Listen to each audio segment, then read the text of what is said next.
Welcome to Nightlight. Step away from the mainstream and gather around as we enlighten the world and our realities and travel this cosmic journey we call life. Join us as we share with you and provide that beacon that can guide us all to a better way.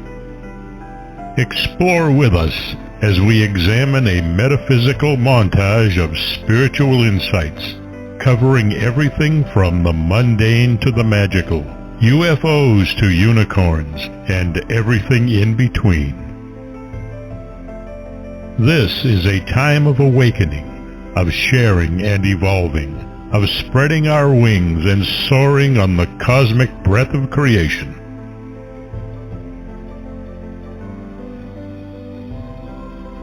Come and join with other light-minded spirits as we weave our lights together to seek understanding, enlightenment, and with a little luck, some wisdom. This is Nightlight, a reminder that you are never alone.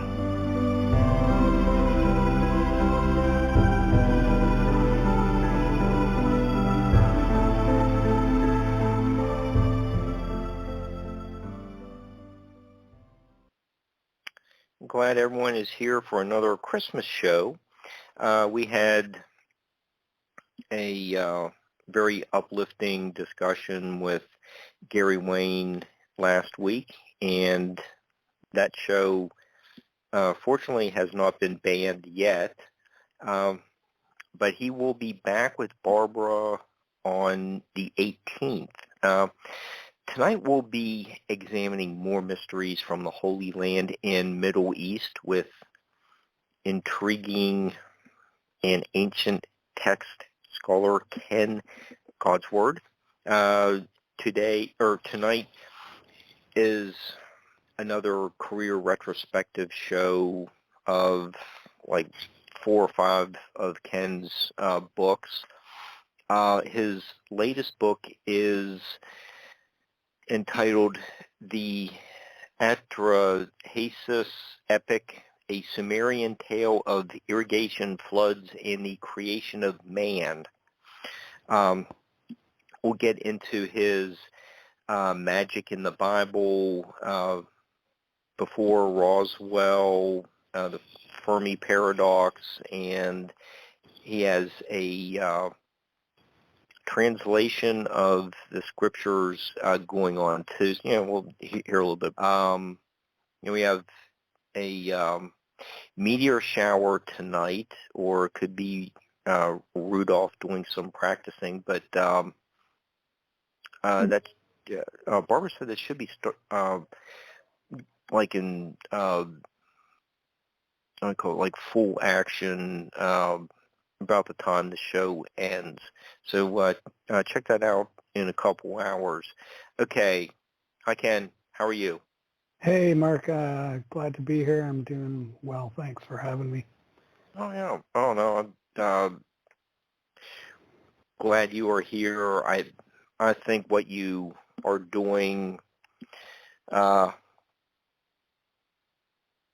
is, it fits into the season. And I think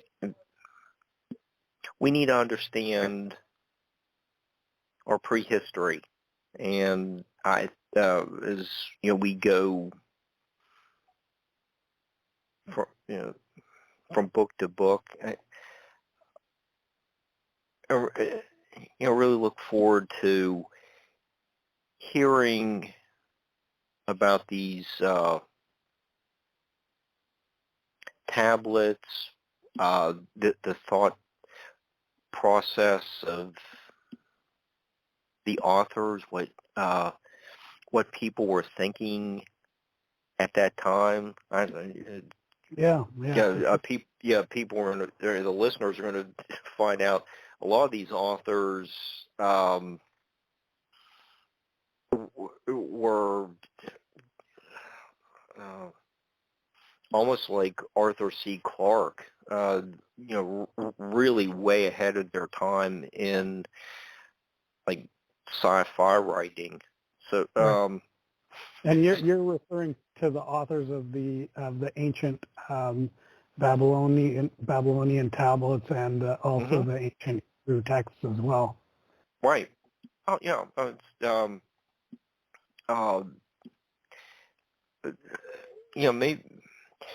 Maybe we ought to, with a little bit of background on the Atrahasis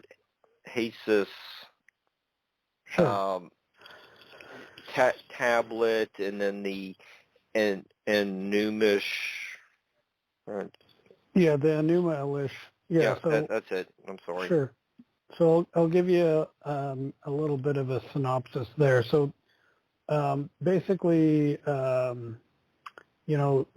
Sumer, or as it later became known as Sumeria, was an ancient society that eventually turned into like the Akkadian society, and then after that it was the Babylonian society, and after that it was the Persian Empire, and then now it's the area of Iraq, and probably some of the other countries around there like Iran, and possibly even up into Turkey and Armenia and Samaria, as well as Syria.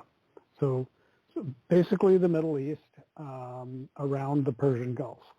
And there have been people living in that area for thousands of years, and many times have gotten up to reasonable levels of technology or civilization, as we would more likely call it.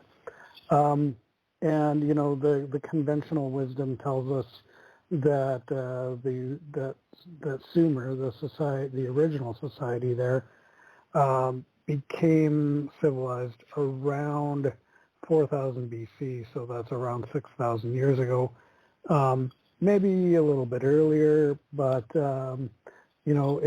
we're starting to question some of the established timelines more recently because of the discovery of places like Göbekli Tepe up in Anatolia, as well as, it's not the only one. There's actually a whole bunch of sites in that area, Catalhayak and others. Only a few of which have started to become excavated. But there has been, about 100 years ago, there was excavation was happening in Iraq and that area, as well as Egypt, of course. Like we all know about the discovery of King Tut's tomb and all that stuff, which was very, very highly publicized. The stuff in Iraq got a lot less publicity, but was actually came out to be just as important, because a couple of those discoveries were essentially a massive library that was sort of housed in two principal sites, but probably other sites as well. One was like a royal palace of I believe it was King Sennacherib, and then there was like what may have been actually literally a civic public library. Like, we're a little bit speculating here, but it seems like just due to the massive collections of tablets that were there, that were uncovered back in the 1800s and essentially thrown into a dump truck and put in a shipping container and shipped off to London. Wow, yeah. Okay. And there was no cataloging. Everything was just literally just thrown into a giant pile. So a huge mess. And then it took, well, who knows where it landed up exactly and how long it sat there, but eventually some people at the London Museum realized, hey, maybe there's something important here, and so they started trying to unravel the spaghetti.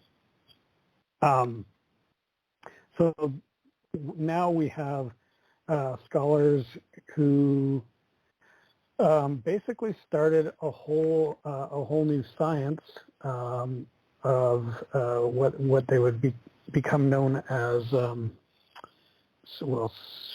guess Sumeriology. I can't remember if there's another name for it. It's probably a better word for it. But basically, you're getting the point across.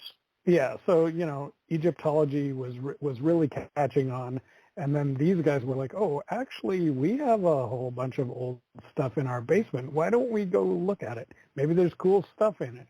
So they started to try to decipher this writing, and they basically discovered cuneiform writing, but nobody knew how to read it.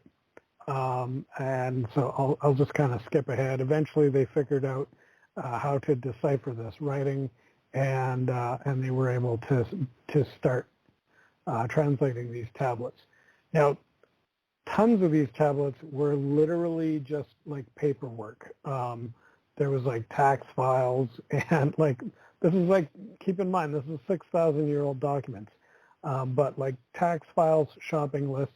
There was a complaint to a copper salesman, which is making the rounds on Facebook now, as it's turned into a whole set of memes where people are complaining about the quality of their copper. It's kind of hilarious. But seriously, just thousands and thousands of these clay tablets, some of which turned out to contain what appeared to be stories, and so they have been, of course, categorized as mythology. Now, there's a little bit of problems with the term mythology, because it automatically sort of assumes that it's not real, and these are stories about mythical beings who are not real, and they usually end up being called gods, although that word was not in the vocabulary when they were written. And I'm starting to make the case that the concept of gods was not in the vocabulary, and in fact is not at all backed up in the stories themselves. So that's one of the sort of points that I'm making in my my Atrahasis book, which is a commentary based on prior English translations that I came across.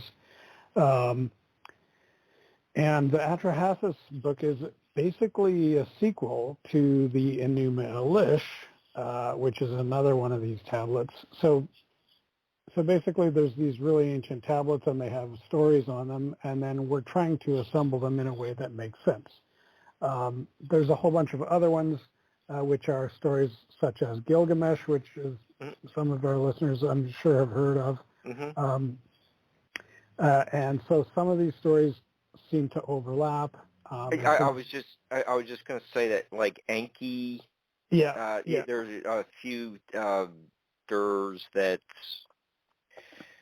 Yeah. So if anybody's read any Zechariah Sitchin, you'll be familiar with a lot of the characters.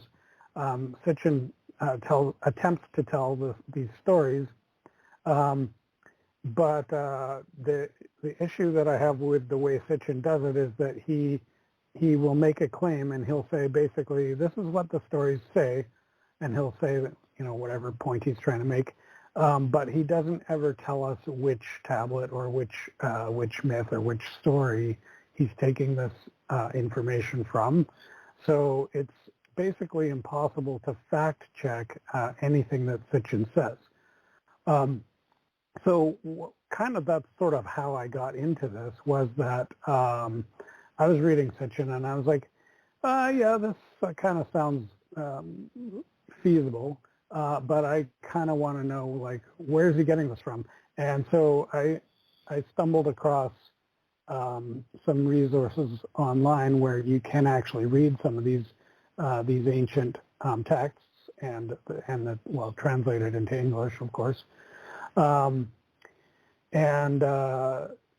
So I sort of had to kind of, well, there's like a lot of these. Obviously, with the thousands of tablets that were discovered, a lot of stories turned up. And so basically what I tried to do was go to the story. I tried to basically narrow it down to the stories that seemed to be dealing with origin, so human origins and things like that. And so I didn't really get into Gilgamesh that much because it seems to happen a little bit later, even though it could be argued that Gilgamesh is a human origin story.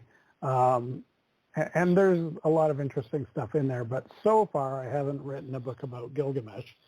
And there's also other versions of the material that I'm covering that do seem to be telling the same story, but in a little bit different way. And actually part of that shows up in Gilgamesh as well, because you have references to the flood, or at least to some of the characters from the flood story. So this is where Atrahasis comes in. It's essentially a flood story, which sort of in some ways parallels the Noah's Ark story from the Bible, but is actually substantially different in a few regards. But the Atrahasis Epic is not really about the flood. The flood is just one of the things that happens in the story. The story itself is really about who are we and how did we come to be. And so it begins in the Enuma Elish, telling stories about the people who, according to the story, these other people who created humans, and these guys are known as the Anunnaki nowadays. They weren't necessarily called the Anunnaki in the story themselves. They sort of were. They usually are referred to as the sons of An, or the sons of Anu. And so most mythologists will tell you Anu is the sun god. But that's not really true at all, because in the stories they don't refer to Anu as a god. You don't see Anu being worshipped, or Anu is not a supreme being, not a all-powerful being, and is not a creator god in any way. However, it does refer to Anu, or An, coming down from the sky and going up into the sky. So sounds more like Anu might be a spaceman or an extraterrestrial who has visited Earth. And he also has children, which we're not entirely sure if we should take literally as they are like his genetic children, or if they're simply his staff, or like his employees, followers. Yeah, or something like that. But when we follow the story along, some of those children, namely Enki, Enlil, and a few others, we actually see through the narrative that they actually do have children. But it is a little bit strange because even here, they don't necessarily seem to be reproducing naturally.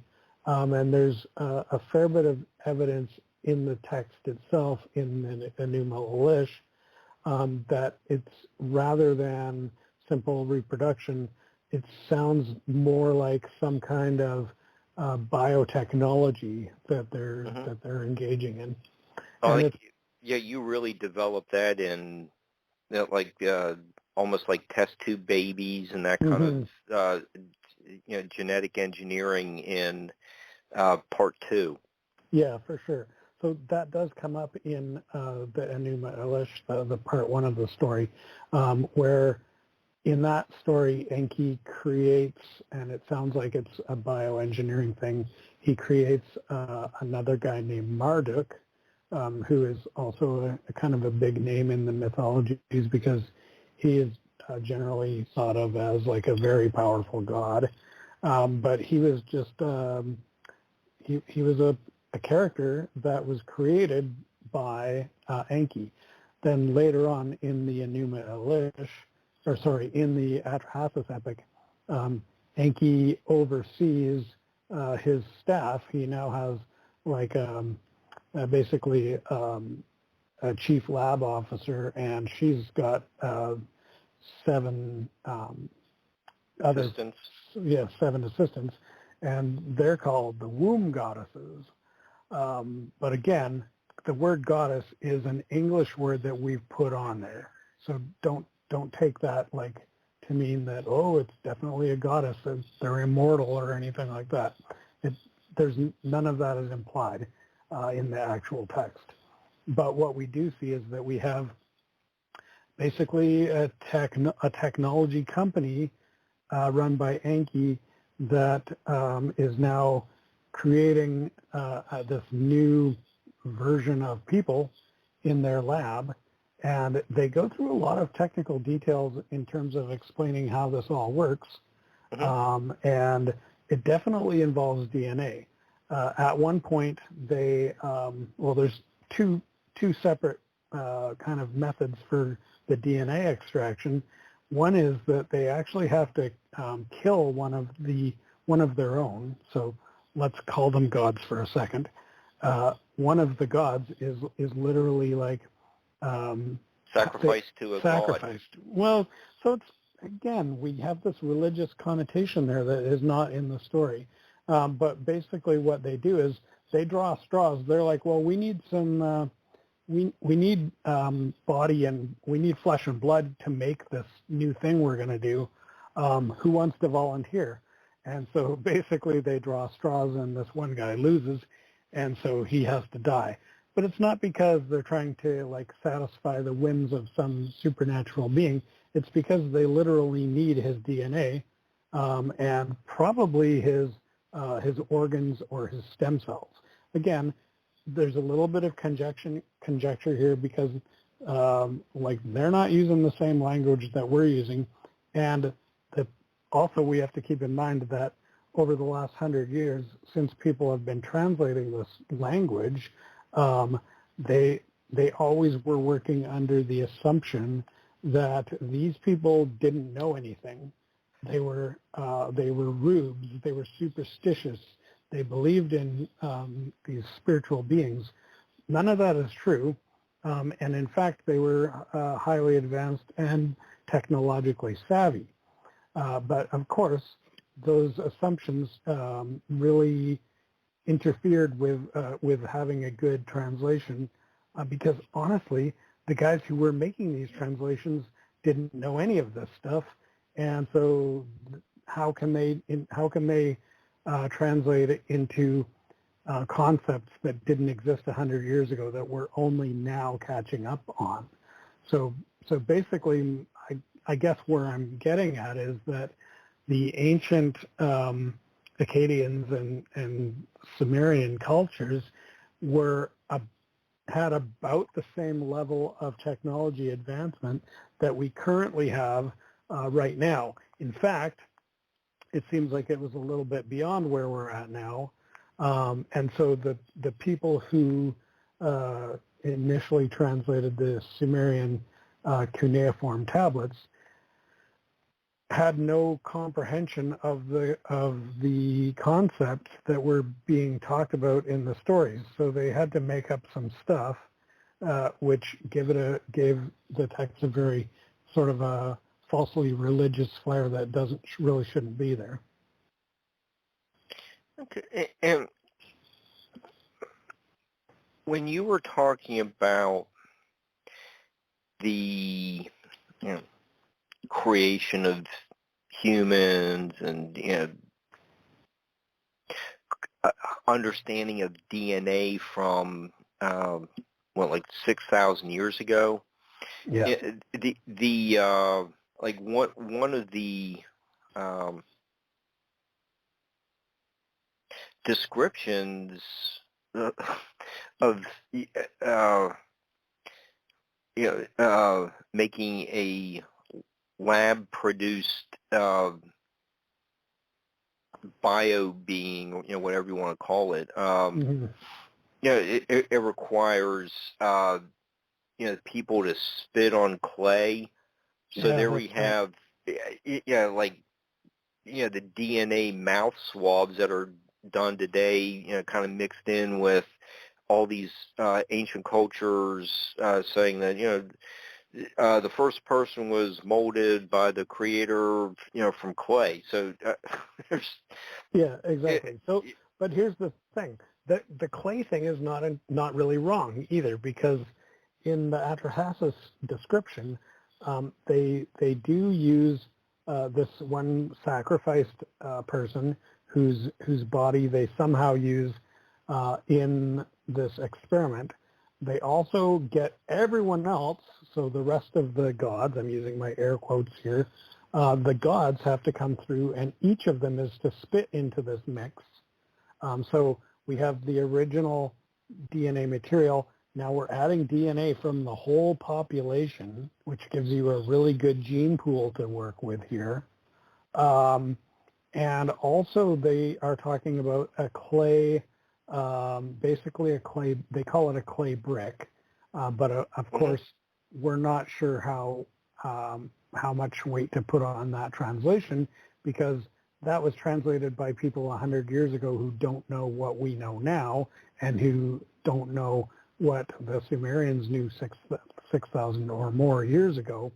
And so when they say clay brick, we don't really know what that means, but there was some kind of a matrix, let's just say, which would possibly could have played the role of the substrate, which would be similar to how, if you've ever seen how they do lab tests at the hospital, or CSI or any of that stuff, they usually use like a petri dish, which is basically like a gel substrates, and then that's what they grow the whatever they're trying. Yeah, whatever they're trying to grow, it becomes the food for them, as well as providing a place, a safe place for it to grow. So it's quite probable that the clay was something to that effect, and then, but we do know that the clay itself was not sufficient material to create the being, because otherwise they wouldn't have had to kill this other guy. So it's interesting when the more you look at the various components that were required, they actually make sense from a scientific standpoint. They don't make any sense at all if you think of it from a religious point of view. Why would a god need to kill another god to please some other god who we don't even hear about in this story? And if that was the case, why would they then need, what are these bricks for? And why does everybody have to spit on the offering? Like, none of it really makes any sense. You can, I think the whole conceptual framework that is religion is based on these kinds of misinterpretations and false assumptions. So we end up creating these really convoluted frameworks in our theology and in our religion in order to make any of it make any sense. And I think it's highly probable that that almost all of the doctrinal or any kind of those kind of concepts have just been really a way to try to make sense out of a story that was grossly misinterpreted. And this goes all the way back to the early Greeks, who, as far as we can tell, were the first people who kind of started philosophizing about the nature of religion. But we really have taken that early work, and I'm looking at guys like Aristotle and some of the Christian philosophers like Michael Carter. Yeah, I'm thinking earlier, like Saint Augustine and guys like that. So, they were basically using Origin, and these guys were using Greek methodologies and trying to interpret things that I think have really just gotten worse and worse. And so, which brings me to my new project, which I'll talk about later. But I did want to mention also, we said 6,000 years ago, but there's actually pretty substantial evidence in the Atrahasis book that 6,000 is actually maybe about half as old as they actually were. Like, there's evidence in there around the chronology of the Persian Gulf, and we have geographic and geological evidence and archaeological evidence that all click together, and basically we know from a scientific standpoint, without any kind of looking at any kind of legends or myths or anything, from a purely geological, geographical, and archaeological perspective, we now know that the Persian Gulf was not, in fact, full of water until fairly recently. So in ancient times, that was a dry riverbed. Of course, the Tigris and the Euphrates River run through there, and up until let's just say during the last ice age. Let's start there. And again, this is a gross oversimplification, because literally we are still in the ice age. So I always like to qualify this as, when I say in the last ice age, I know I'm wrong, because we're still in it. But I guess what I really mean is, when the current ice age was in a more highly glaciated state, from about 100,000 years ago to almost 12 to 10,000 years ago, is when it kind of started melting pretty fast. And up until that point, and now this coincides with the Younger Dryas period that you hear Graham Hancock talking about, and it's a known fact. At that time, the ocean level rose, and it did so in a very rapid way, because there was substantial climate change. There may or may not have been a meteor or a comet.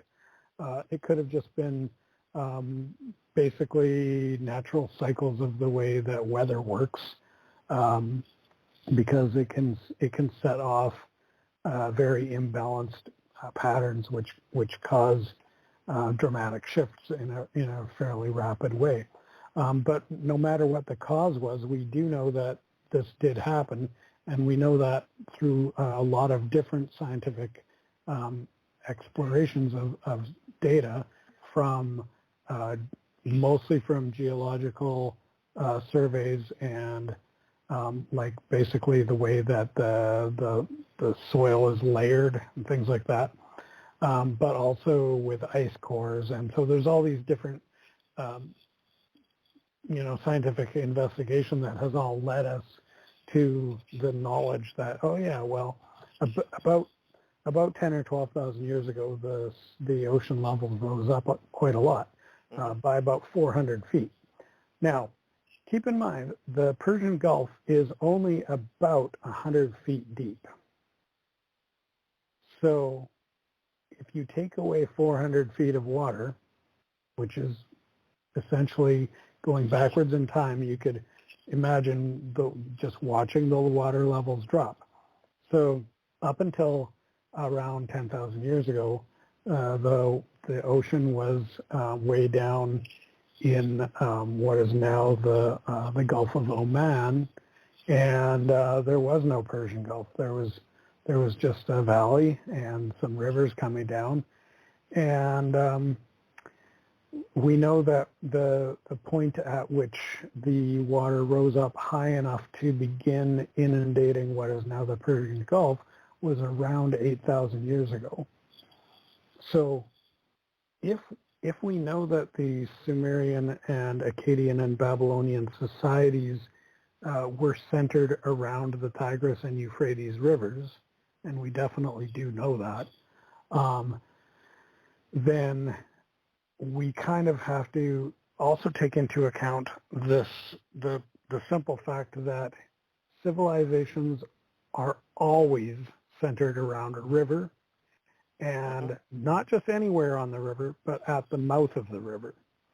So if these guys were there in that area 10,000 years ago, they were not concentrated where they are now. They were way down the valley to the old mouth of the river, where the old seacoast used to be, at what is now the Straits of Hormuz. Yeah. So if you were to go diving and with a bunch of underwater archaeological gear in the Straits of Hormuz, you're going to find a lot of cool stuff, because that's going to be stuff that's older than any of the other Sumerian artifacts that we've found, because it's going to be around 8,000 years old or older. So it's not going to be any newer than 8,000 years, because at that point, that was when they got flooded out, and so they had to move up the valley or up the sides of the valley, and the mouth of the river moved up to pass to where it is now, because when the ocean levels rose, they actually rose a little bit higher. It's not so much that the ocean level was higher, but it went farther up the valley, and then over the next 2,000 or so years after that, the mouth was pushed back down the valley due to sedimentation and silt buildup. So, I'm sorry, before we get into all the geology, so where do we make the leap from the story of these genetically engineered people and the structures, settlements near the mouth of the Straits of Hormuz? Yeah, well, this is the thing, is these two stories are intertwined. So in the Atrahasis story, you have the story opens with these Anunnaki, let's just call them that, and essentially they're introduced, and then you have a second set of characters that are introduced, and they are the Igigi. Now, the Igigi are apparently working for the Anunnaki, and they the story says that this carried on for 3,600 years. So the timeline is baked right into the narrative. After the Anunnaki forced the Igigi to do this work for them for 3,600 years, they rebelled, and they said, hey, we don't want to do this work anymore.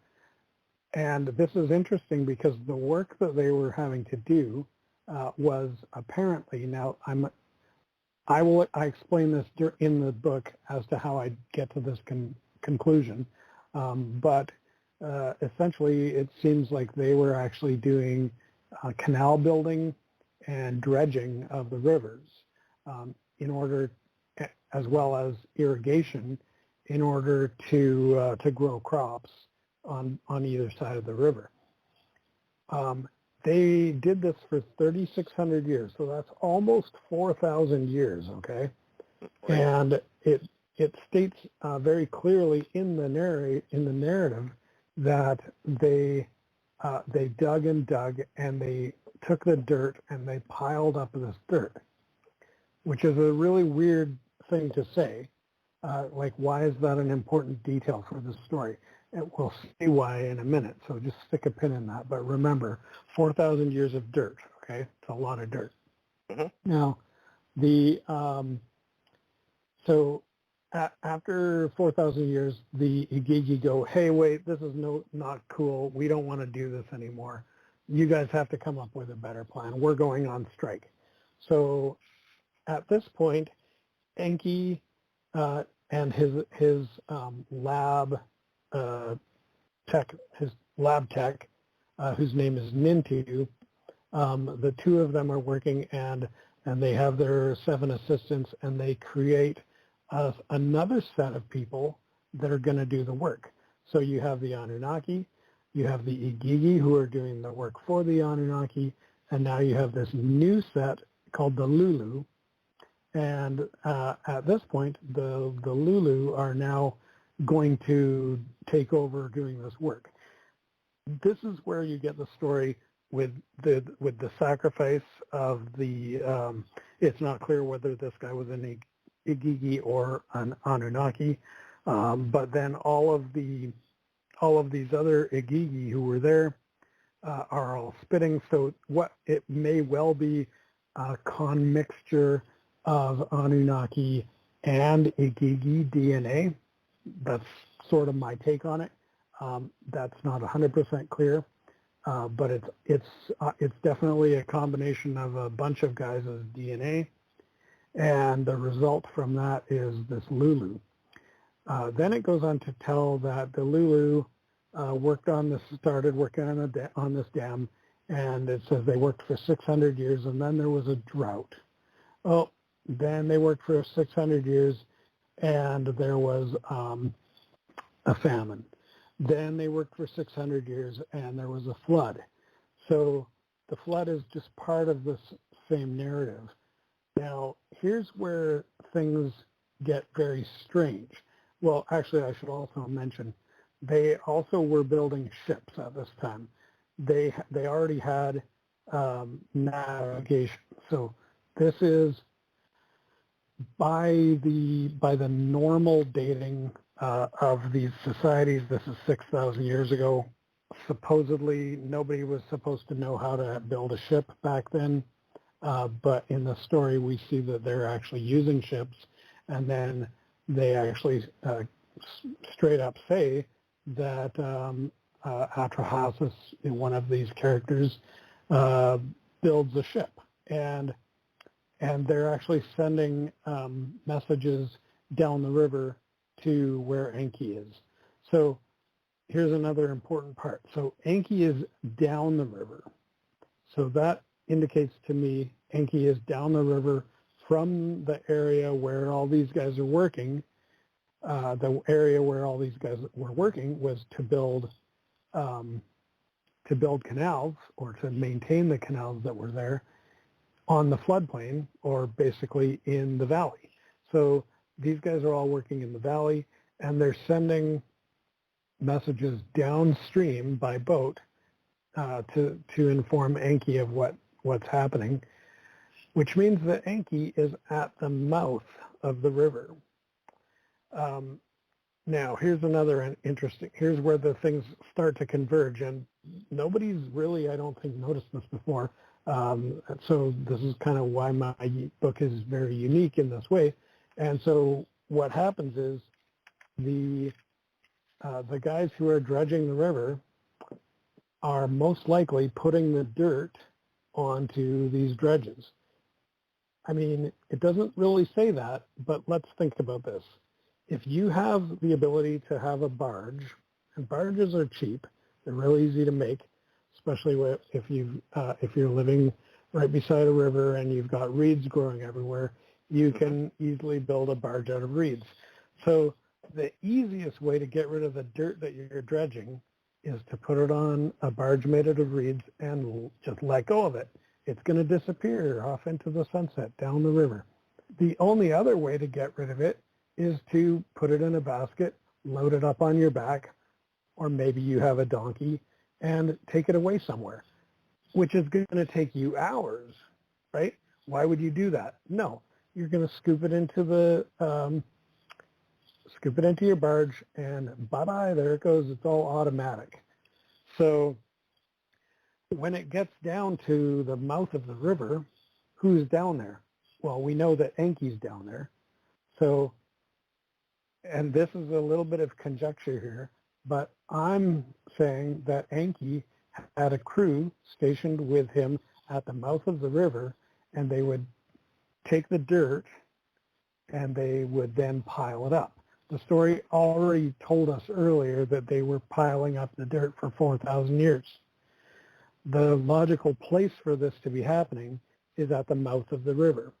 Well, if you start piling dirt around the mouth of a river, you're going to end up with a dam. Now, here's another interesting fact, because in the story, Enki, one of the titles of Enki is that he has a strange thing that nobody really knows what it is, and might also be a little bit mistranslated. But what we see that Enki is in charge of is called the bolt which bars the sea. Doesn't that sound like a dam to you? It does. Yeah. So he's barring the sea. A bolt, now keep in mind, I mean, bolt is a kind of a funny word, but what is the thing called? A bolt is what we put on our door to keep it closed. Right. Whether it's a deadbolt or whether it's one of those old-fashioned barn doors where you have a stick going across the whole doorway, that's called a bolt. So literally, if we have a bolt that bars the sea, it's a dam. So we already have here, Enki is creating a dam across the entrance to the Persian Gulf, or to what would later become the Persian Gulf. And so there's a few details that are really not clear, like as to what, if he did dam off that whole, like straight across, what happens to the water that's coming down from the river? It's got to go somewhere. A river can't go over a dam, so they might have had some system of pumps or something like that, which seems a little bit unlikely due to the size of the Tigris and the Euphrates. These are substantial rivers. However, since there was a lot of irrigation going on, and we know that they've been working on these canals for 4,000 years, it's quite possible, and we see this happening now in modern farming societies. It's quite possible. California is a great example, as is the Colorado River, that because of the diversion of the water into irrigation, the river may be like basically trickle, like just kind of taken down to a trickle, right? So it's actually not impossible for even the Tigris to have become a small river by the time it got all the way down through what is now the Persian Gulf. And they could have probably easily pumped it with a windmill or some other form of early civilization pump. We know that the Egyptians had similar pumps. So here's the very interesting part to me, is that if we know that that dam was there, and we know that there was a flood of the Persian Gulf around 8,000 years ago, we also have archaeological evidence all around the Persian Gulf that basically shows that in the places that are now coastal regions, nobody used to live there prior to 8,000 years ago. So it's like it was always nobody was there because they were down farther in the valley, down by the river. But suddenly 8,000 years ago, people had to move up to these what is now the coastline.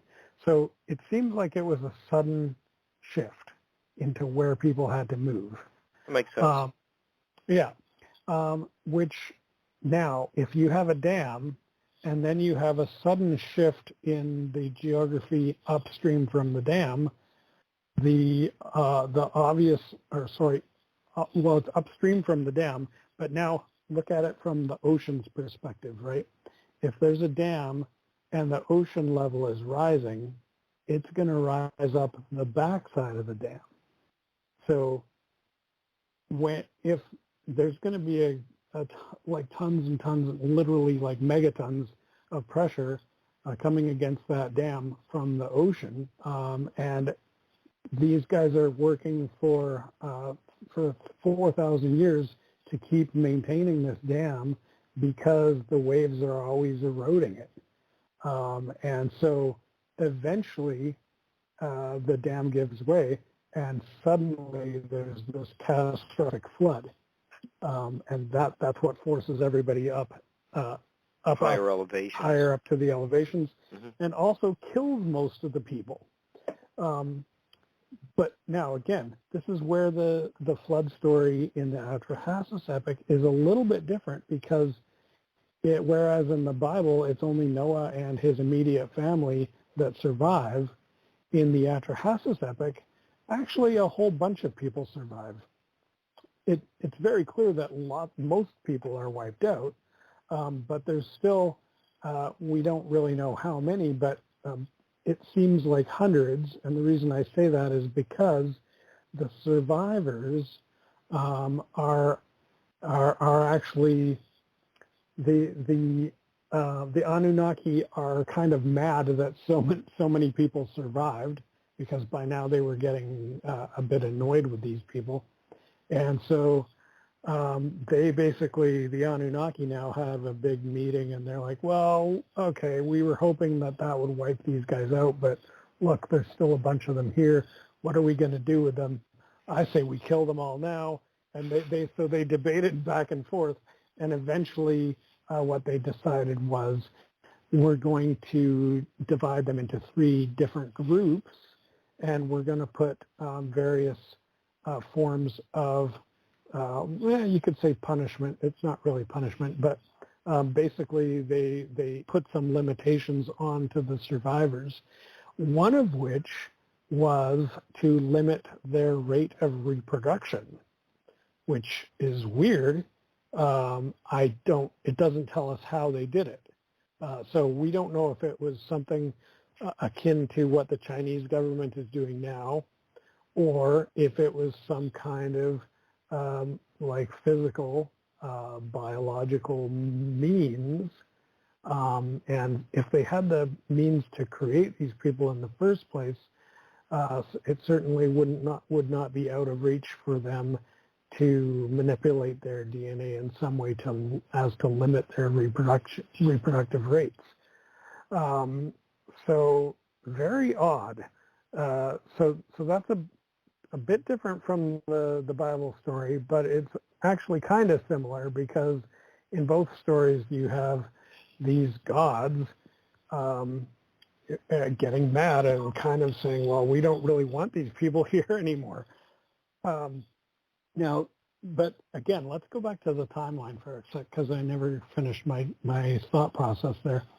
If the dam broke 8,000 years ago, which seems pretty pretty substantially evidence-based. Now let's take into account the rest of the story. So this story told us about this event, which we know historically happened, and we know that it happened 8,000 years ago. Embedded in this same story, we have a timeline, because it already told us 4,000 years of digging by the Igigi, and then 600 and 600 and 600. So that's 1800. So almost 2000. So we're getting combine those two eras, and we're up at almost 6,000 and almost another 2,000. That's rounding. If you don't round it, you come up with 5,400. So we're talking about 5,400 years that we have to put in before the 8,000 years before now. So 8,000 plus 5,400 takes us to 13,400 years ago, which is a long time ago, and is about 1,000 years before Göbekli Tepe. So the traditional dating of the Sumerian civilization is that it started around 4,000, around 6,000 years ago. And I'm saying that it's more than double that because they're the ones who are telling us the story, and they're telling it from the beginning of the story, which they're stating very explicitly was 13,400 years ago. Okay, so the story is set around the end of the Ice Age. Mm-hmm. Exactly. Yeah, a little after, when Dr. Shock talks about the Sphinx sat in a river at one time. Yeah. So we do see the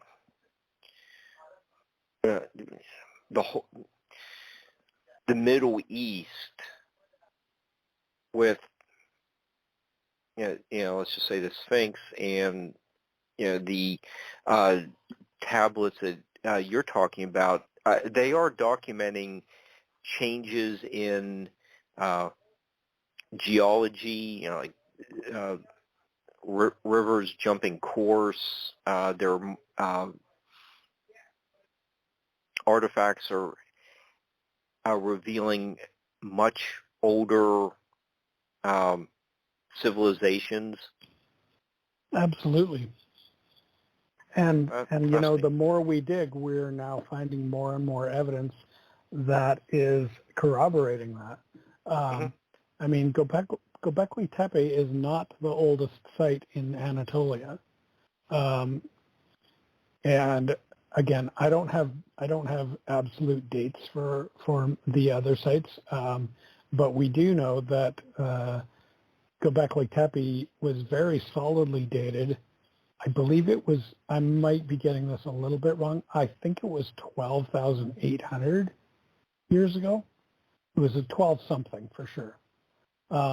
And now newer evidence is stating that Catalhoyuk and I can't remember how to pronounce some of the other sites, but some of these other sites are even older than Göbekli Tepe. Isn't there another starts with a K, Tepe? Yeah. Oh, yeah. Karan Tepe, I think. I think you're much closer to pronouncing it than I am, but there is more in Anatolia. Absolutely. That is older. There's a whole bunch of stuff up there, and then you also got to consider the these underground cities that are in that exact same area. So we have Derinkuyu, which is actually only one of a huge network that runs several hundred miles. I believe it runs underground all the way over to the western tip of Turkey. So basically to Istanbul. And so that whole area has interconnected underground cities, and just one of them, though the one that's been excavated the most so far, was able to sustain, I believe they said 6,000, or was it 60,000? Might have actually been 60,000 inhabitants could live in this underground city. And that's just one of hundreds of these cities that underlie this area. Nobody has a clue who built them or how long ago. I speculate, and this is pure speculation, mind you, but I think it is quite feasible and evidence-based, even though there's no real solid evidence. But in terms of, circumstantial evidence, which I think shouldn't be ruled out, if these other above ground sites are pointing to the fact that there were intelligent people in that area 13 and 14,000 years ago, which is well into the Ice Age, then to me it makes sense that if people were living there during a period where the entire continent was covered with ice. Now, I do need to check as to exactly the extent of the ice in that specifically around Turkey. I don't know exactly where the ice came down to, but it would make sense to me that if the people in that area were aware that that huge swaths of ice were covering the ground, why wouldn't you build underground cities? In fact, that's the only reason I can think of to bother going to all the effort of digging through rock when you can easily build a city above the ground. It's a lot more work to build an underground city. So the only reason I can think of is that it's too cold outside, or the ground is covered with ice and there's literally no place to build. So I speculate that that these underground cities in Turkey were built during the Ice Age, or possibly even prior to the Ice Age, which I realize is a bit outlandish because that pushes it back at least another 100,000 years. But if you look at the legends, so this is again, it ties in a little bit with with both the Atrahasis and the biblical accounts, where you have this god person who is essentially coming from the sky and warning the people, hey, your house is going to get destroyed. You need to do something. You need to get into the ark, right? So typically we understand that as being a floating boat and a flood.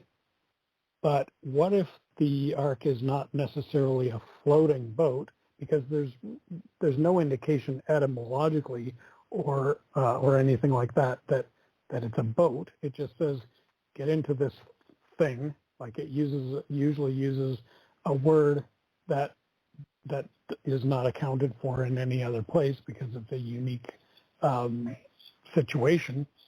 So if the god comes down and says, "Hey guys, you're going to get destroyed, and you're going to be flooded with water," well, what we don't know is if that water is going to be in liquid or solid form. So if you're standing in the path of a oncoming glacier, you are going to get wiped out by water. It just happens to be in solid form. And also, the interesting part about that is if it is a glacier and it's coming towards you, you actually have time to do something about it. So it does make sense for that god to warn the people, hey guys, look, this is coming. They probably wouldn't have understood it without him telling them that. So this all kind of makes sense. As he's like, look, guys, that glacier, you can't tell from here, but I know that it's coming towards you, and in about 2 years, it's going to destroy your village. So go underground. Well, you do have references to the people wanting to control the weather. Oh, yeah? Where's that? Page 69 of the Atrahasis. Okay. I forgot about that part. So they actually wanted to control the weather. Hey, well, that's you're interesting. right. See, I told you this would happen. The Anunnaki could control or at least influence the abundance or lack of precipitation. This power was under direct control of King Anu. No wonder he later became known as the Sky God. Right. So, yeah, so I don't know exactly how to interpret that. I mean, one way could be that he, being the Sky God, or being Anu, who come from the sky, he, during most of this narrative, he's not around because he's gone back up to the sky.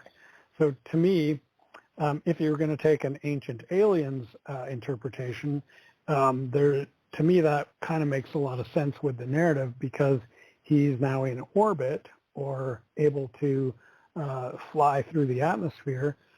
We already know that UFOs cause atmospheric events, and we talked about that in our Before Roswell book, and it's been fairly well documented in other ufology studies where there's this thing where I can't remember what they call it in weather. What's the technical term for a weatherman again? Cosmetology? Meteorology, yeah. So they have a technical term for it. And basically what happens is if you have an overcast sky, so it's a cloudy day, sometimes there's this phenomenon where there will suddenly be like a perfectly round in many cases, like a hole in the clouds. And so it's not 100% clear how this happens. And of course, the meteorological explanation has something to do with probably a high pressure area or something like that, and sudden condensation. So, I mean, it's totally possible that it's a 100% totally a natural phenomenon. But it also seems to happen sometimes concurrent with a UFO sighting, which again is not super surprising because when you see an airplane traveling through the sky and the way that the atmosphere interacts with an airplane, you often see condensation being formed, and that's what we know as vapor trails, unless, of course, you are into the whole chemtrails thing, which I think that it from a purely atmospheric point of view, it makes sense that if there's a cold airplane flying through and suddenly hits a pocket of moisture in the air, that cold is going to cause that moisture to condense and form a cloud. This is exactly the same thing that happens when you put too many ice cubes in your lemonade. What happens? Your glass is wet on the outside. That's not because somehow the ice has gone through the glass or anything like that. It's because the glass has suddenly become cold, and so the air around the outside of the glass gives off the moisture that's already in the air. Even on a hot day, there's moisture in the air, and that moisture condenses on the cold glass. If you were to pull the glass away really fast, the water would stay there, right? So it's exactly the same thing as what's happening with these vapor trails, and quite possibly what was happening with Anu, which is how he could control the weather. Again, we don't know, but it's speculative, but it makes sense with the current science that we know. Okay. Well, let's also get into go from the Tigris and Euphrates rivers to the magic show along the banks of the Nile, and give the audience a little flavor of your book, Magic in the Bible. Really like that one as well. Thank you. So when I wrote Magic in the Bible, I was still very much embedded in the Christian church, which I have since sort of retracted from somewhat. But the reason I say that is because the framework that I used in analyzing the biblical texts was coming from a conservative Christian background. And however, I could see that there were a couple of things that didn't make sense to me. So basically the concept around that book is that there is I don't want to call it a doctrine necessarily, but I think it's a pretty common teaching within Christianity that magic is sort of equated with like being bad or wrong or evil in some way. And so there are several, if put it this way, if you were to go onto Google and type, is magic a sin? You're going to get a whole bunch of pages telling you, yes, magic is a sin, and explaining why. And some of the reasons that they give for why seem to make a lot of sense. However, as I was reading those texts, I was like, yeah, that's true. It does say that. But there's something weird here. So let's go to the book of Exodus. And I quote the exact chapter and verse in the book, but I can't remember it off the top of my head. But essentially there's a part, it might actually be in Leviticus now that I think about it. But it's actually a couple of different places. It pops up probably 5 or 6 different times where basically Moses tells the Israelites, and this is part of the law. So Leviticus is all about the law, and huge sections of Exodus as well are really about explaining this new law that Moses is laying out for the people, ostensibly that he got from Yahweh. During some of this exposition, Moses says, and this actually happens several times, like I said, he says to the people, do not practice divination, or do not seek out mediums, do not consult the dead, various things like this. There's a few different twists on it. But basically, it's very clear that is what that verse says. So in general, it's thought that, well, if Moses said do not do this, and this is happening during part of the law, then obviously the law is all about what is sin and what is not sin. So this is saying don't do it, so therefore magic is a sin. But on the other hand, we see stories where Moses himself appears to be using magic. and like you alluded to already, the scene where it's Moses versus the magicians of Pharaoh, and they're all doing the exact same tricks. So here's where we can kind of see what's going on, is that Moses is literally the number one leader in Israel.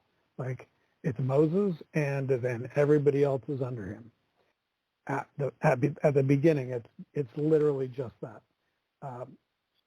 After a couple of months, he decides, oh, well, actually, my brother's going to help me, so he becomes like vice president. And then a little while later, it's like, well, actually, we need other guys to help us. So then they create more structure. So there's more management, basically making middle management, right? And then you start getting priests and Levites and all these other different things. But originally, it's just Moses and the rest of the people. So at that part, the establishment of Moses as the head of Israel was done by Moses performing these magic acts. Now, you're going to say, well, hold on, they weren't magic acts, they were miracles.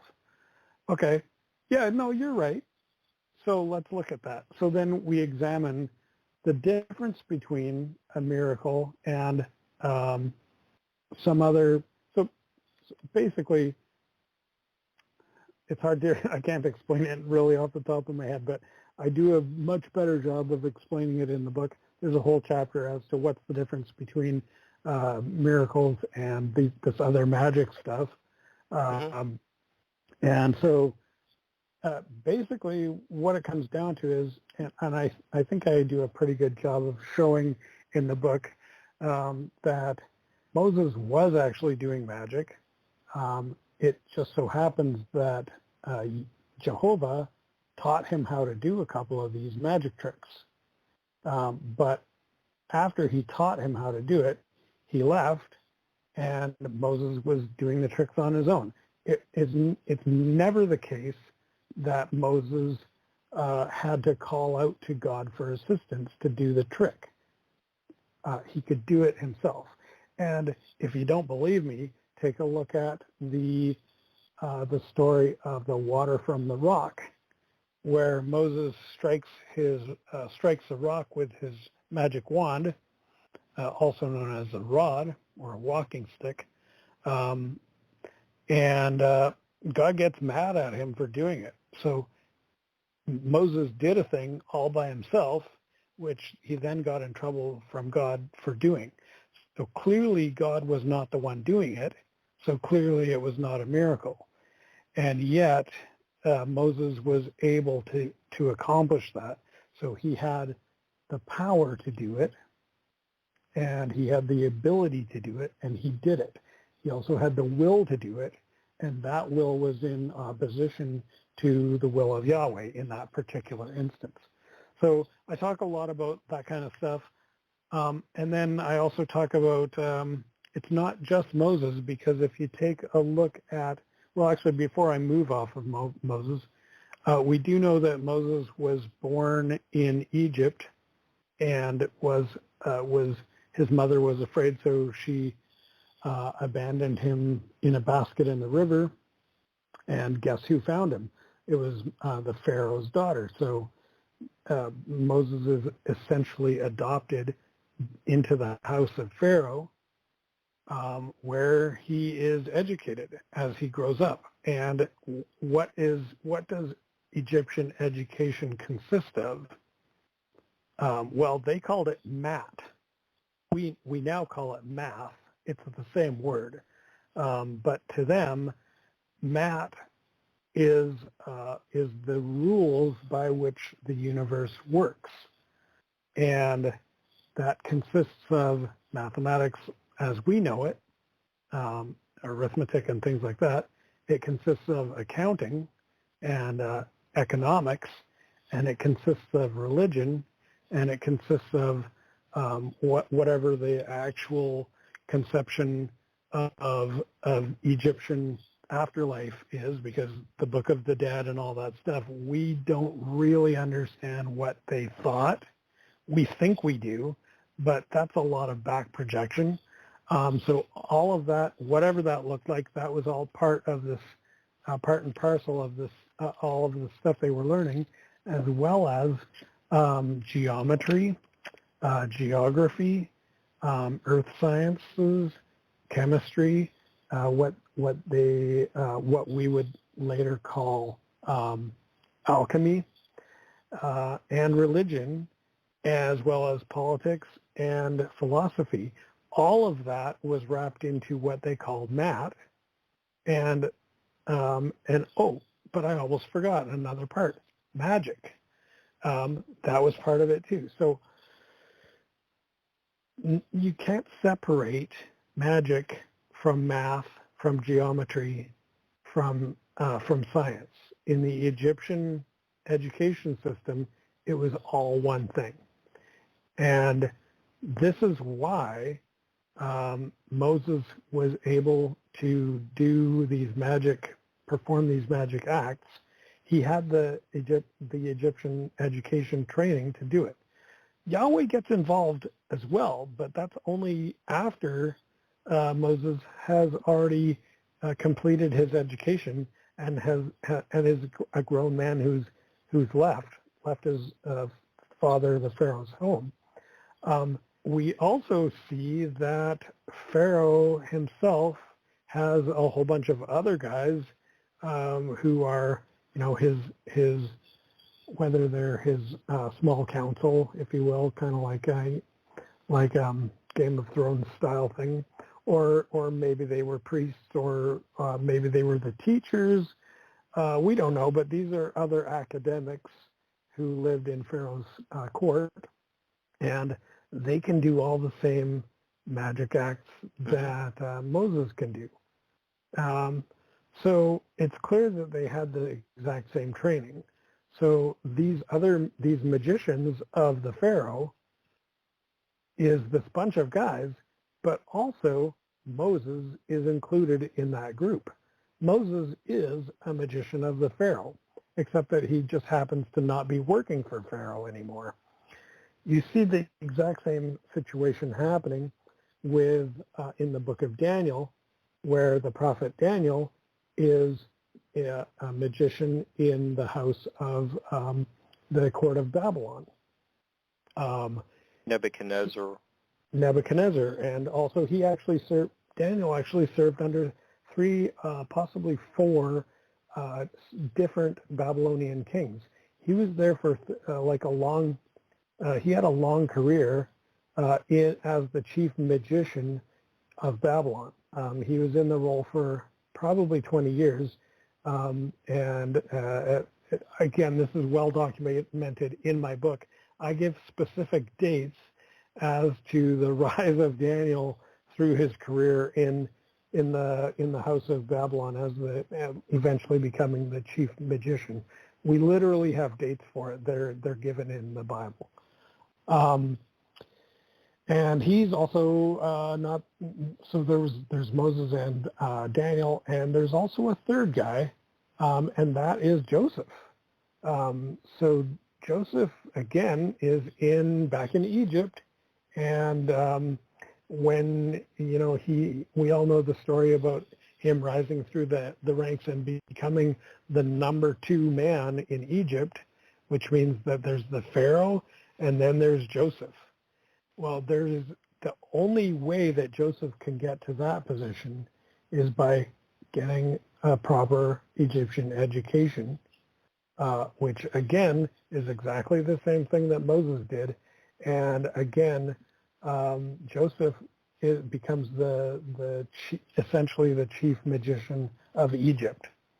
So to say that that magic is a sin, would be to basically wipe out the entire careers of 3 of the most important people in the Bible. Moses is arguably the second most important person in the Bible, perhaps the third, depending on how you want to roll up your Trinitarian beliefs. Um, But go ahead. Oh, yeah, I was just going to say, you know, you make a great point about so when we get to Jesus walking on water, is that a miracle or magic? So, and that's one of the really nice things about magic in the Bible is you delve into all the different contrasts. Why is this seen as a miracle? This one might have more of be rooted in magic. So you go into was it like blessings and curses, and you have a example of where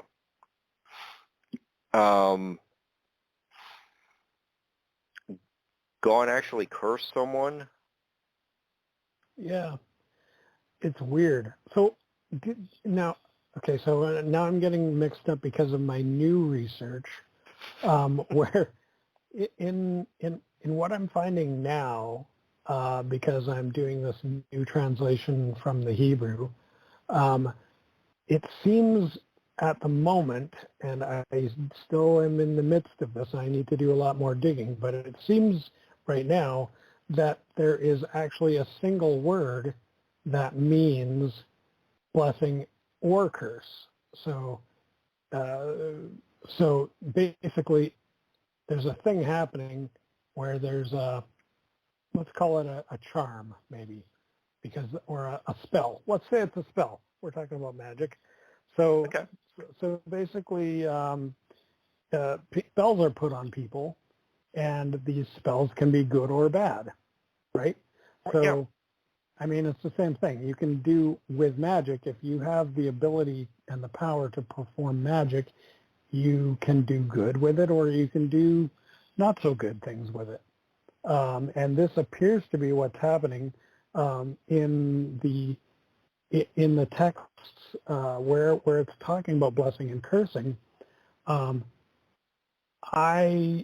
this point, I'm thinking that from what it looks like to me right now, is that there's a single word that is not clear as to whether that's supposed to be ending up to be good or bad.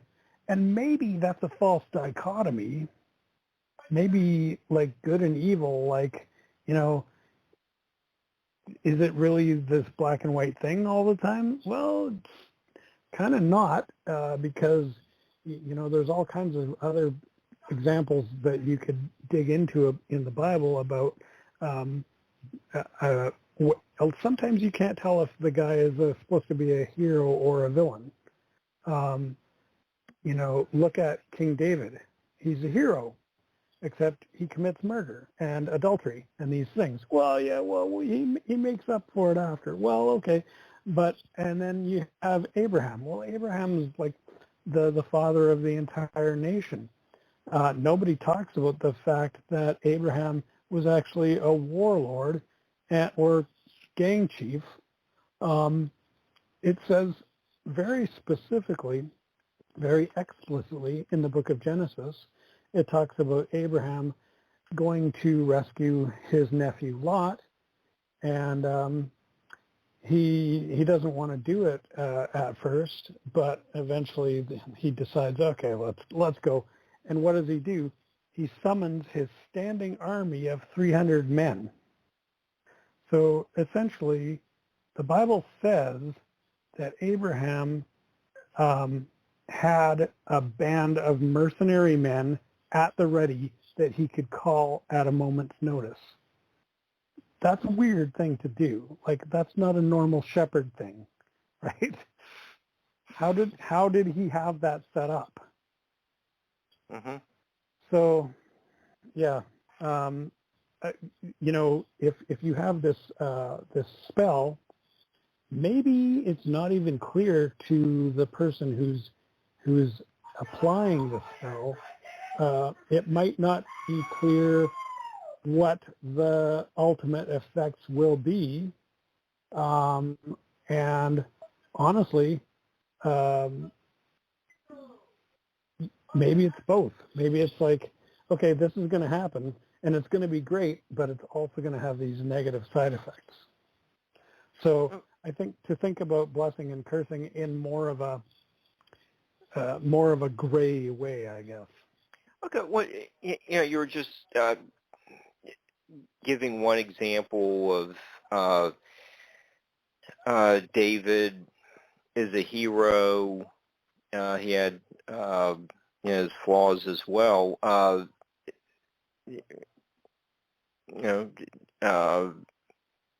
Was he did he have some kind of curse attached to him? You also get into, the Bible also covers inanimate objects that are cursed, and you do get into, you're right, the tree of the knowledge of good and evil is one such artifact that seems to represent some kind of magical power of its own.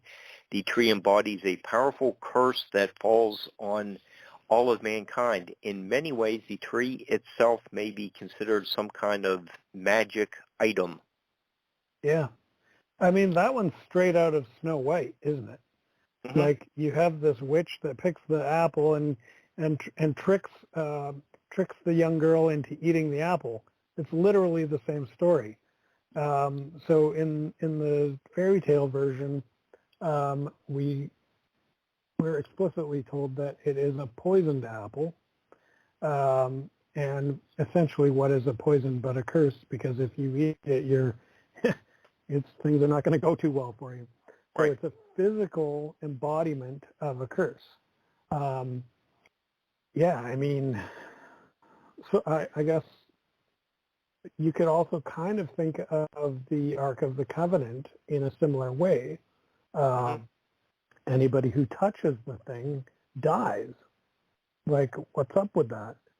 So is it magic, or is it some kind of high-tech object? Does it have electrical power, or is it radioactive, or something like that? I mean, a lot of people have speculated about that, and I do talk about that as well in my other book, UFOs in the Bible, and it kind of ties back with the whole Enki story, where Enki is doing all this high-tech stuff because he had technology from 15,000 years ago, now that we know the date, and 5,000 years ago, when these stories started getting written down, 10,000 years had already gone by. Nobody knew what the heck the technology was, because by now it had just all turned to dust. If you look at New York City in 10,000 years, you're not going to really see much of anything left, aside from rocks and statues carved out of rocks. Mm-hmm. Even concrete isn't going to last. Steel certainly isn't going to last. Glass isn't going to last. So literally, there's nothing on Earth that lasts more than usually hundreds, but sometimes a couple thousand years if you're really lucky, aside from rock. And, well, even rock wears down. So this brings us to the Sphinx and the pyramids. Those things could very well be 15,000 years ago, 15,000 years old, or even older. Like, we really have no clue how old these things are. Okay. I don't know. We have like 25 minutes left, unfortunately. But I just did want to throw in a question, I'm sure that a lot of the listeners play music or something. They're creative people. Mm-hmm. So when you approach, just say, okay, start analyzing. Okay, so what's is Jesus being a magician by turning water into wine and the fish multiply, or is that a miracle? Okay, so when you're approaching it, what are you doing as a historian, to make these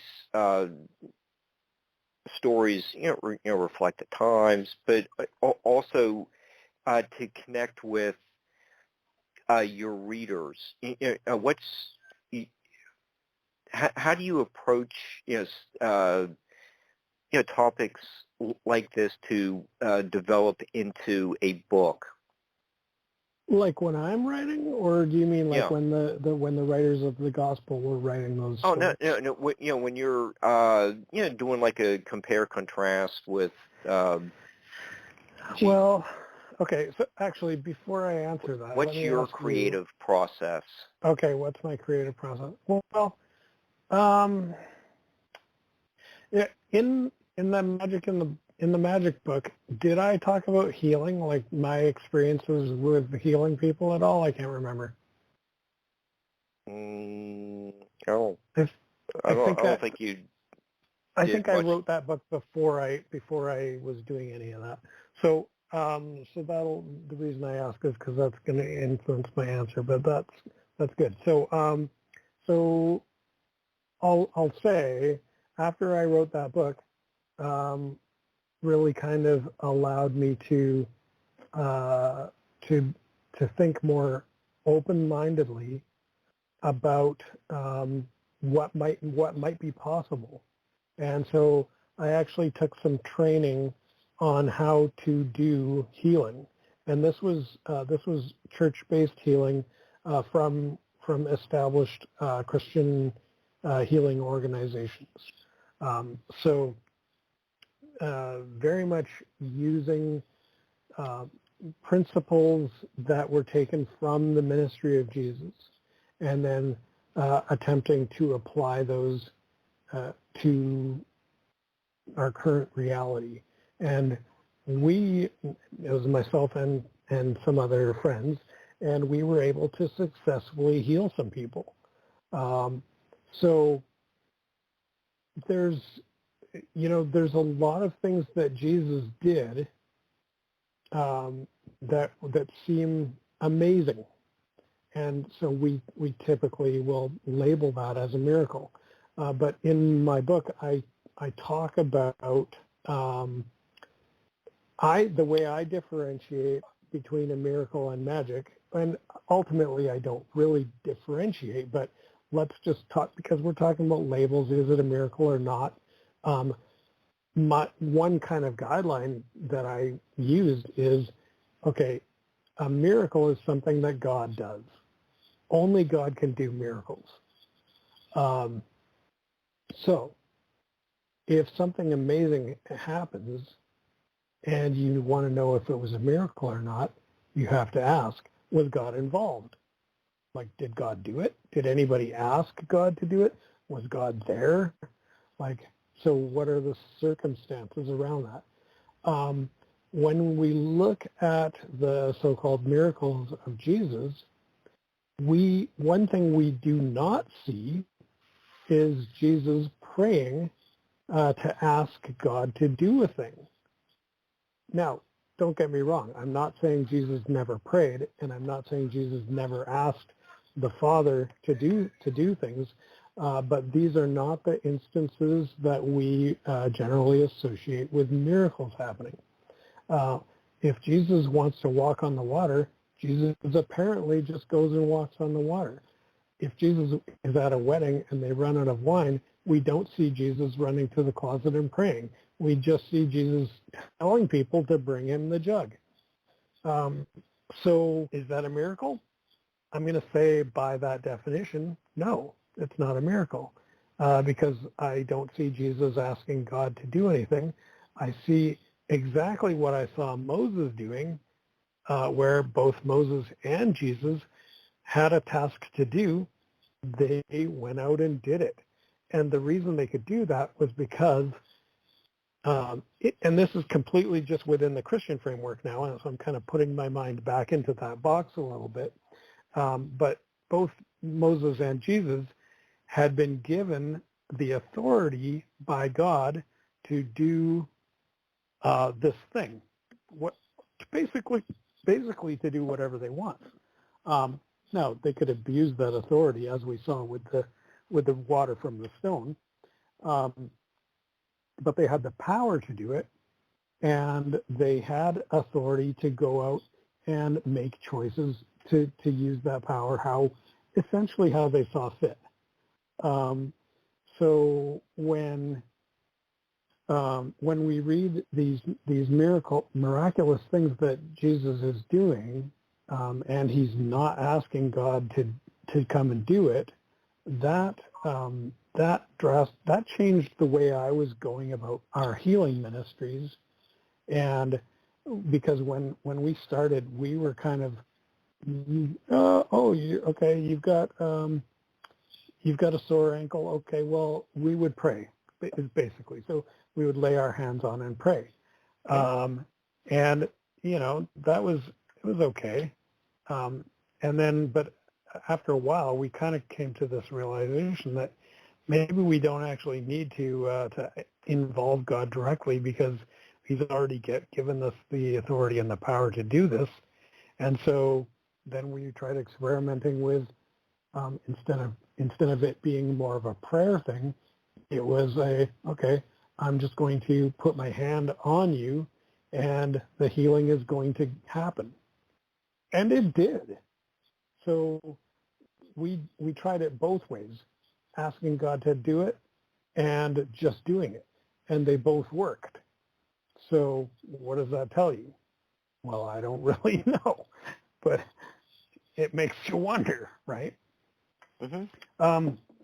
So I guess to get to answer your actual question here, I'm sort of thinking through the processes of how I'm going to write these books. It kind of starts with a question for me most of the time. So for the magic in the Bible, the question was, like, what gives? Something's not adding up here, because I'm noticing this discrepancy between the way miracles work in the Bible and the way that I was being taught that things ought to work in the universe, where God's in control and you have to ask God for everything.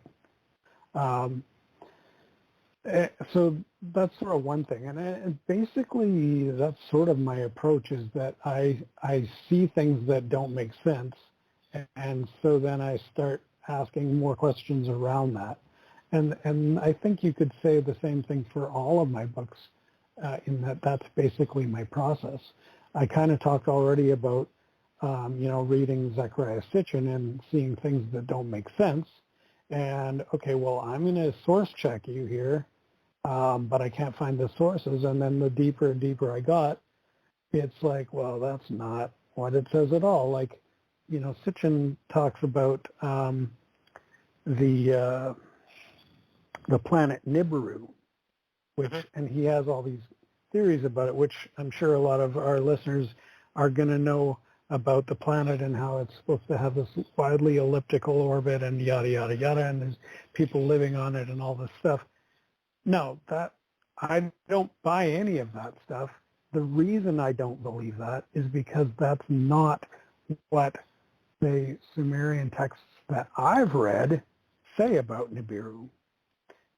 And if you want to know more about my opinion on what Nibiru is, read my book, The Enuma Elish, because I go into it in great detail, which I won't cover right now because I think we only have 15 minutes left.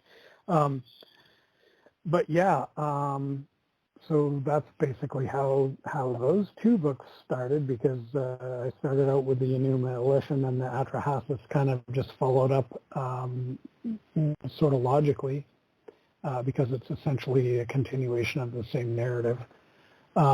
My book on UFOs in the Bible started out in a very same way, where it's probably from something that that I heard on like Ancient Aliens, because you know you have not Sitchin but Von Daniken, right? Mm-hmm. And Von Daniken mentions the Bible a couple of times in his work. The funny thing about that is that this is one of my favorite quotes from Von Daniken, and I should actually sit down and memorize it so I get it correctly, but I'll paraphrase it right now. He says something like, yeah, so in the Bible it says this, and it's somewhere, I could probably look it up, but I don't feel like it. And I'm like, geez, man, like, if you're going to try to tell people what you're talking about, like, give us, again, like, this is like this whole Sitchin thing where it's like, give us the references, quote your sources, tell us what your sources are. It's all well and fine to say, oh, it's in the Bible somewhere, or like Sitchin says, well, it's in the Sumerian text somewhere. It's like, no, that's not going to fly. So when I heard Von Daniken say this stuff, I'm like, well, okay, is that really what it said? And so I managed to track down, even though he didn't give us the reference, I was able to find it. It wasn't that hard. I mean, I'm very good with the Bible. I know how to find pretty much anything. So basically, I read the thing that he was claiming, and I was like, I can't disprove that right now. Like he might be onto something here. So I had to dig into it, and the more I dug, the deeper I found that, oh, not only that, but there's also this. And then again, because I had this extensive experience and knowledge of the general contents of the Bible, I would remember other stories or other sections, and I would go double check on those, and then sure enough, so it's like, okay, the thing that Von Daniken said was a UFO actually does sound like one, and that reminds me of this other story. So I read that story. Gee, that sounds like a UFO too, and that reminds me of this other story. Oh, that sounds like a UFO too. And so there's, as you know, because I've you've read the book, in the UFOs in the Bible, I think there was 40, maybe even more, separate sightings that once I dug into them, those definitely sound like UFOs. Like, I don't know how you explain them other than they were UFOs. What other explanation? How else can you explain it? I mean, usually there are other explanations, and it usually goes like something like, oh, well, it was God, or it was maybe that was an angel. But the problem with some of these things is, for one thing, there's no such thing as an angel in Hebrew. That there's no concept in the Hebrew language that matches up with the concept of angel in our current English usage. The word angel actually comes from the Greek language. So when the Bible translators were translating from the Hebrew into the Greek to create what we now know as the Septuagint, they threw the they didn't know really what to do with this concept, so they just kind of took a word out of Greek mythology and they applied it into this. And so when we read about angels in the Bible, we're actually reading about a mythological Greek creature, and it doesn't jive with the concepts that are actually in the Hebrew text at all. In the New Testament, it's a little bit of a different story because those texts were written after the concept of the angel had come into the language because it came from the Greek. So the New Testament writers were either writing in Greek and had direct access to that concept, or they were writing in possibly in Aramaic or one of these other languages. But at that point, they were already steeped in the Greek culture, so they would have had these concepts available to them that were not anywhere in the mindset or the lexicography of the ancient Hebrew writers. Okay, so, and with the, I just take one question from your before Roswell. You and Barbara cover,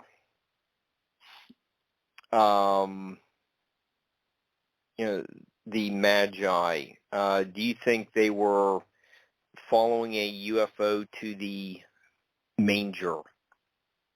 Yeah, well, we had to bring it back to Christmas somehow here. So actually, I do think that.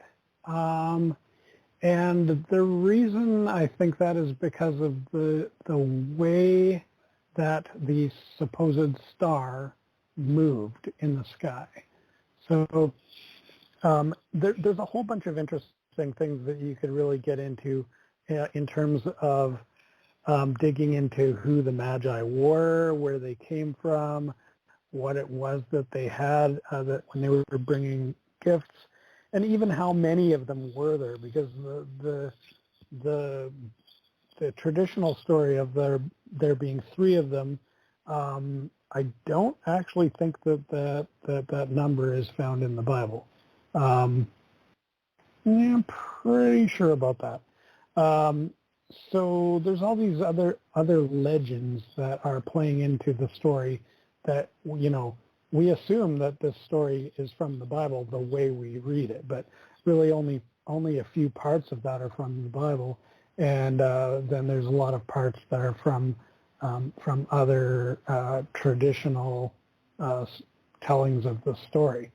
But if you look at the motion of the star, you see that it presumably, again, we don't know for sure, but it sounds like these guys have followed the star from the east. Okay, so what does that mean? So it seems like it's from somewhere far away. I mean, it could literally be the next town over, but doesn't really seem to jive with the narrative. These guys seem to be foreigners, and they seem to have traveled a long ways and have been following the star for quite some time. Who knows how long? Could have been weeks, could have been months. If you look at, were they traveling on foot? I don't know. In some versions of the story that you see them on camels or whatever. But regardless, a camel doesn't walk very much faster than a man walks. So if they were coming from, I don't know, let's say Afghanistan or even China, then they were probably walking for at least a month. So if you have a star that is in the sky for a month, is it actually going to be traveling across the sky westward, leading you west if you're coming from the east? I just thought of that right now, so I don't have an answer to that. But I know that there's some astronomers listening to the show, and they can tell us that if that's even the correct direction or if that's complete BS because it would actually lead you eastward.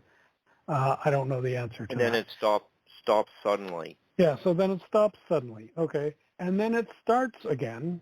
So this is the really weird part is that like, okay, so it stops suddenly and then they have to go in to ask, where is this king of the Jews? And then they keep following it. And then it stops. And here's where it gets really insane is that it stops over a house. Okay, well, so there's a specific house that the star somehow leads them to. That's what the way that they phrase it. It doesn't exactly say that the star stopped over the house, but it implies that strongly. And so if they were just following a star and the star was moving across the sky and the Earth is orbiting, then you're either never going to stop following the thing, depending on the relative speeds you're traveling, or at some point it's going to disappear. But what it's not going to do is disappear and then show up again and then go a little bit farther and then stop somewhere. Like, stars don't do that. But you know what can do that? Flying objects, like in the atmosphere, like especially in the low atmosphere, where they could literally stop over a house and possibly even spotlight the house with an actual spotlight, which would explain why the shepherds in the fields first of all noticed that something weird was happening, and the way that they described it, where, lo, the angel of the Lord shone, shone brightly around them, right? Like, That's not a star, guys. So, we had this same kind of thing with Moses and the pillar of fire at night. Yes. And that one, Moses followed that pillar of fire for 40 years. That's nothing. These three magi, or however many magi there were, they got nothing on Moses, man. Moses is dedicated. He's like, hey, look at that UFO. I'm going to follow it for the rest of my life. Well, eventually it disappeared. But 40 years is a pretty long run. Okay, and Ken, we're down to like a minute. Do you want to plug your translation thing and where to get your books, et cetera? Sure. And are you going to cut me off if I go over a minute? I'll try and keep it. Okay, so Barbara controls the switches. Barbara will cut us off, so I'll make it quick. So my website is dimensionfold.com. My new project, which is this new, brand new Hebrew translation of the Old Testament, is at Bara Foundation. That's BARA .foundation. And it is the world's first alien-friendly Bible translated directly from the Hebrew with no middleman. Okay, cool. All right. Hey, I just want to wish everyone a Merry Christmas. Thanks, Ken, for being our guest tonight. And we'll see you on Monday with Gary Wayne. Good night, everyone.